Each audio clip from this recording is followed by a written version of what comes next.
ইলিশের অভয়াশ্রম পটুয়াখালীর রাঙ্গামালির তেঁতুলিয়া নদীর মোহনায় মৃত্যু ফাঁদ, পোনার সাথে ধ্বংস হচ্ছে জলজ প্রাণী। দর্শক, শিরোনাম শুনছিলেন, যাব পুরো খবরে।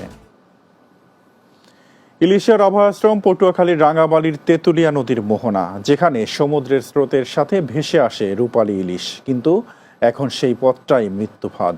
পুরো মোহনা ঘিরে রাখা হয়েছে নিষিদ্ধ বেহুন্দি জাল দিয়ে, ফলে মোহনা দিয়ে নদীতে কোনো মাছ প্রবেশ প্রায় অসম্ভব। একই দৃশ্য উপজেলার আরেক নদী আগুনমাখাতেও। এভাবে পুরো উপকূল জুড়ে মাছের চলাচলের পথগুলো দখল হয়েছে অবৈধ জালের দাপটে। পটুয়াখালী রাঙ্গামালি থেকে রফিকুল ইসলামের পাঠানো প্রতিবেদন, জানাচ্ছেন সুরায়া সীমা।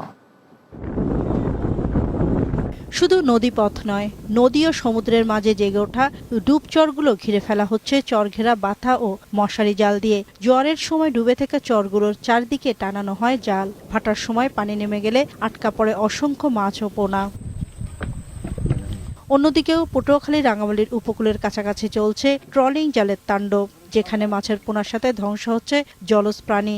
একটি ইলিশ পরিণত হতে সময় লাগে 1 থেকে 1.5 বছর, কিন্তু পোনা অবস্থায় ধরা পড়ায় ভেঙে যাচ্ছে ইলিশের প্রজনন চক্র। বাদা জাল পাতে, কাসকি জাল পাতে, চরগেরা জাল পাতে, গুড়া মাছ মারিয়ে হেলাইলে মাছ কিভাবে হইবে? কাসকি জাল এটা মনে করেন মৎস্য চেঙ্গা ছোট, ঠিক আছে। এই জালের মানে মাছ তো দূরের কথা, ডিমও বাইরে না। মানুষের বেতনাদি দিয়া কোম্পানি কিছু থাকে না, এখন দিন যায় আর আমাদের ব্যবসা বাণিজ্য বন্ধ হয়ে যাইতেছে। উপকূলে অবৈধ বেহুন্দি ও মশারি জালের দৌরাত্ম্য বন্ধে চলছে অভিযান সহ নানা পদক্ষেপ। নদ নদী উপকূল মোহনায় সকল ধরনের অবৈধ জাল, বিশেষ করে বেহুন্দি জাল উদ্ধারে আমাদের অভিযান, আমাদের তৎপরতা সবসময় রয়েছে এবং ভবিষ্যতেও থাকবে।